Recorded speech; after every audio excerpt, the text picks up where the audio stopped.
How do we feel about Jared Goff? Because I think Jared Goff is actually better. I've been crushing that guy all summer, and I feel bad about it. And we talked about it over the summer where I finally got rid of Sean McVay. Early on in his career, yeah, that's the problem. Early on in his career, he had some success after post Jeff Fisher, and then he sort of, flatlined. I think he might be okay. Like, I think in the right system, which brings us back to Los Angeles, he can be above average. He's above replacement level in my mind. Yeah, I think so, for sure. Well, I was really down on him. I figured if it doesn't work for Matthew Stafford, it's not going to work for anyone. But I feel like, we just heard one of the commenters mentioning they could stumble their way to 5 wins. I think Jared Goff's going to have something to do with that. I thought he played well last week. I thought he played well in the first half. But again, as Breech noted, you just got to keep him away from water. So every game has to be indoors, and you got to make sure the sprinkler system turned off. Well, I think they play at Ford Field. Yeah. I think my takeaway from the Goff thing would be that the trade they made with the Rams was a smart one, even if the Rams are good, because they got those picks and they still got a quarterback that makes them not. Goff raises the floor for the Lions substantially versus if they just traded Matthew Stafford for picks and had nothing. He's not Blake Bortles. Wow. Like Blake Bortles was the 3rd overall pick in 2014, and he was overdrafted. And no disrespect to Blake Bortles, that's just the reality of it. I feel like Jared Goff can actually give you more, and he could probably start, I don't know, for 5 or 6 or 7 teams right now. Hell, I might even want him starting for the Steelers. I'm not even joking. I think the assumption, though, was that the only reason Goff was good at all in LA was because of Sean McVay, and it kind of took all the credit away.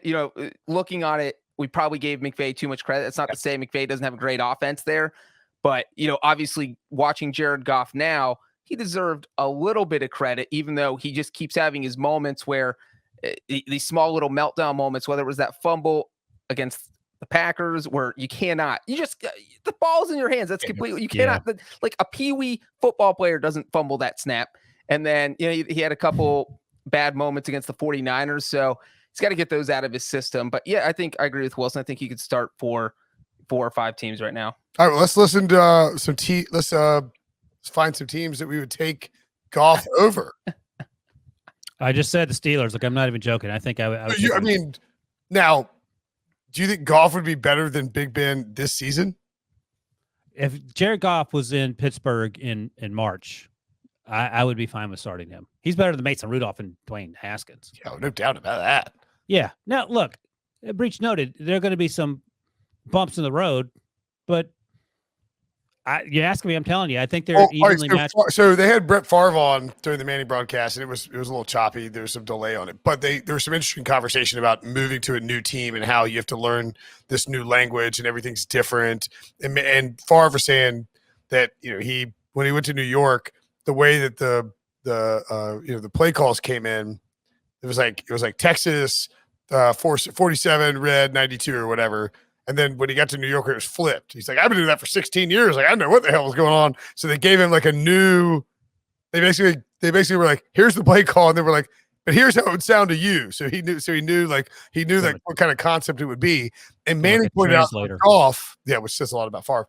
Manning pointed out with Goff that he's probably hoping that his first read is open so he can just deliver it and not have to worry about running through these progressions. Here's a good one. Justin in YouTube comments points out, as a Bears fan, would you take Goff over anything you'd had in the last 6 years? Hell yes. Would you take Goff over Fields and Dalton? Over Andrew Gregory Dalton? Well, yes, obviously over Dalton. I'm just thinking about Fields too. No, I think you still draft Fields. But I mean, obviously the Titans make a ton of sense. What about the Colts? No, I don't the Titans over Ryan Tannehill? No, sorry. I was reading the wrong. The Texans. I said, yeah. No, I was going down the list. But I do mean the Colts. Obviously, the Buccaneers, he'd be an upgrade. Right. I think he'd be interested, like with Tua down in Miami. I think that could be a place for him. Let's run through this. So I think we can take the NFC West off the table. Cardinals, Rams, 49ers, Seahawks. Fair? Yeah. Ooh, would Kyle Shanahan rather have Jared Goff or Jimmy? Stop it. No, not Lance, Garoppolo. I hear you. No, Garoppolo. Garoppolo's 2-0, and he's played pretty well. Okay. I think you might rather have Goff. I think it's close. That would be hilarious. Like Sean McVay trades him to San Francisco, and the 2 smartest young coaches in the league have the same quarterback. Would the Panthers rather have Darnold or Goff? That's a half a dozen to one. Like that's literally a toss up. I think Goff is. Darnold's been good the first 2 weeks, but I think Goff has a much better history. Yeah. I don't think if you're talking about like this week, they called up and offered a trade. Rule's going to be like, we're 2-0. Darnold's look pretty good. No, you get him in the summertime. You get to. Yeah, you never traded for Darnold. There don't have to be all that drama. You just yeah. You get him in March or whatever. What about the Saints? Yeah, no, I think that Sean Payton says we don't throw interceptions with our quarterbacks. So there you go. Goff would be good. Victor, we're on the same page, man. We're on the same page. Goff would be good in New Orleans with that offensive line. Kamara. Well, we said that about Jameis. What do you mean, like that's the yeah, but we knew Jameis had the history of like throwing interceptions, and there's always that chance he's gonna have a meltdown game. I'll tell you Goff this: has moments. Jameis has games. I would love to see Jameis Winston in Detroit. He would have 50 touchdowns and 85 interceptions. That would be amazing. But Breech, you mentioned the Dolphins. I think the Dolphins. Goff is an upgrade to Atlanta, right? For the long haul. Yeah, I guess 26. No, I know he's young, but he's not better than Matt Ryan now. And I mean, you're rolling the dice on these first round quarterbacks. Maybe they don't end up being as good as Goff anyway. So I suppose, but I trade a second round pick for him if I'm Atlanta. I wouldn't trade more than that. I'm just thinking if you go back to March and somebody said, "Hey, look, you give us Matt Ryan in Detroit, we'll give you Jared Goff." I think the Falcons would do that. I don't know. Breech. Okay. What about the Broncos? Hold on, we're moving through the. We already know we were going all the way through. Yeah, Brinson's leading the charge. Packers obviously not. Bears. If you go back to March, I think it's a slam dunk. Yeah, I mean they gave Greg $1 million. They gave Gregory Dalton $10 million. Yeah, exactly.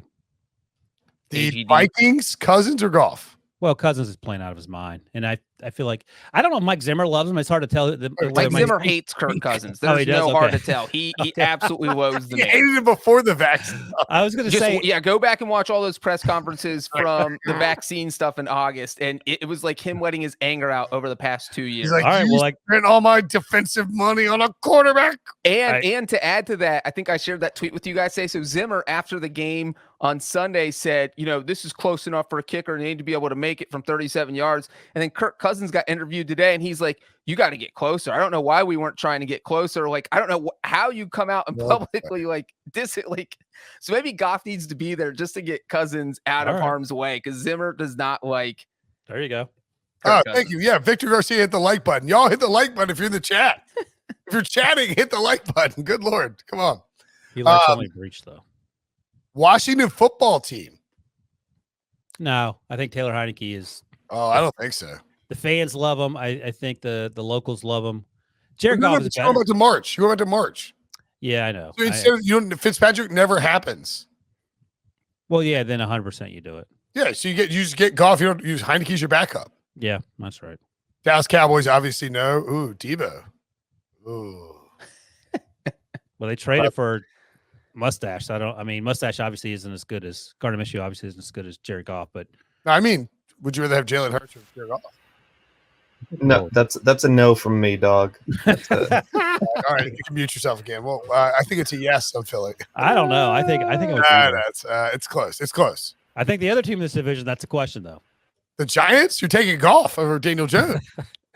Of course, Daniel Jones. Although behind that offensive line, Goff would be real trouble. Daniel Jones played the best game of his life last week, so that sort of muddies things.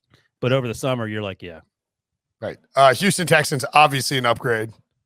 Tennessee Titans, no. If you went back in March, would the Colts take Carson Wentz or Jared Goff? I think Jared Goff with that offensive line would be good. We thought that about Carson Wentz hasn't been bad. He's just so injury prone. Like, how do you hurt both? Just give me Jared Goff. Yeah, I think that. Jaguars, you're not taking Goff over Trevor Lawrence, obviously. Yeah, trade the first overall pick to the Rams. Why not? Rams don't like draft picks anyway. They might give it back to you. There you go. Bills, no. Dolphins, you mentioned Breech. I think probably. Yeah, I do too. I think so too. Especially I don't know how the Dolphins felt over the early spring, but he had a bad season last season because of the hip and everything else. But again, the injuries are a concern for Tua, who bruised his hips. The tests were negative, so we'll see if he plays this week. Goff's still only 26 years old. Yeah. Well, and that was the thing with Tua was that there was all this, obviously, the injury risk when you drafted him, and you're thinking, as long as he doesn't become injury prone, we're fine. But You don't know if he's going to be injury prone. A hip injury is a serious thing. And all of a sudden, it is sitting here with, if you're Brian Flores, not just the injury thing, but whatever scout guys you listen to, and whoever told you to put Tua over Justin Herbert, you're probably not happy with them either. And so Dolphins are a little messed up right now if Tua doesn't end up panning out. And it's not he's only 2 years in, but it's not looking ideal. Would the Patriots go back in time and sign Jared Goff in March, not knowing they're going to get Mac Jones? No, because I think they would have done it. They would have signed Jared Goff. Yeah, I think they wanted him. They would have found a way to get him. So I think they were. No, they wouldn't give up picks for Jared Goff. How much? I mean, I don't even know what the math was after the Matthew Stafford thing factored into it. So if the Rams would have cut Goff after trading for, if the Rams had given the Patriots Goff and 2 first-round picks, then they were trying to dump Goff, but they wanted somebody back in return. Right. Trade Cam Newton, I guess, for Jared Goff. I think they would have preferred Jared Goff to Cam Newton. Yeah, clearly they cut Cam Newton a couple weeks ago. They're saying the Jets. Yeah, the poor Jets. No, I mean you're still drafting a quarterback. They were number 2, and the Jets. They want anyone who won't throw 4 interceptions. In March, the Jets were always drafting a quarterback at number 2 overall. That's right. And then the Ravens, no. Obviously, Steelers. Wilson says yes. Browns, no. I think I'd rather have Baker. No, absolutely Baker. Bengals, 100%. I mean, you're trading Joe Burrow. You're converting Joe Burrow to tight end, and then you're all right. So it's Joe Burrow plus Jamar Chase for Jared Goff. Who says no? no one. No, I'm saying with Joe Burrow. Yeah, I am too. Now this is interesting. In March, would you have taken Jared Goff over Derek Carr? I would have thought about it, but I was still on the Marcus Mariota bandwagon. But Derek Carr has proven us all wrong. I think right now you would not do it. No, 100% no. Right, but in March you would have at least considered it. Yeah. I'm not Teddy Bridgewater or Jared Goff. I mean, Breech mentioned that earlier. That's a good one because Drew Lock, he struggled. That's the truth. He hasn't played as well as he probably wanted to play. Teddy Bridgewater's been playing pretty well. He hasn't played this year. I mean, leading up to this year as to why. And he lost the competition. Yeah. So I would consider Jared Goff there. And I think, I mean, I think he's probably better than Teddy Bridgewater. Just when you look at you Teddy's played well the first 2 weeks, but yes. Yeah. And then obviously the Chiefs in charge. That feels like a coin toss, the Broncos situation.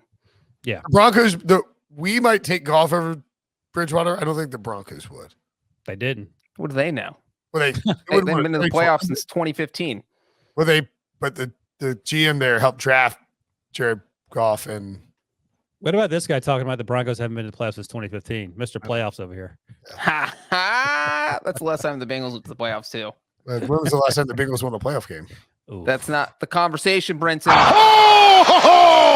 Chiefs and Chargers, obviously no. So, do we come up with a handful of teams? 1, 2, 3, 4, 5. I mean, that's just there were a couple maybes though. There are a couple maybes. No, I did the quick math. I think there's probably like 7 teams or so at least. 5 to 8 that could potentially be suitors for. Yeah, Brinson loves March.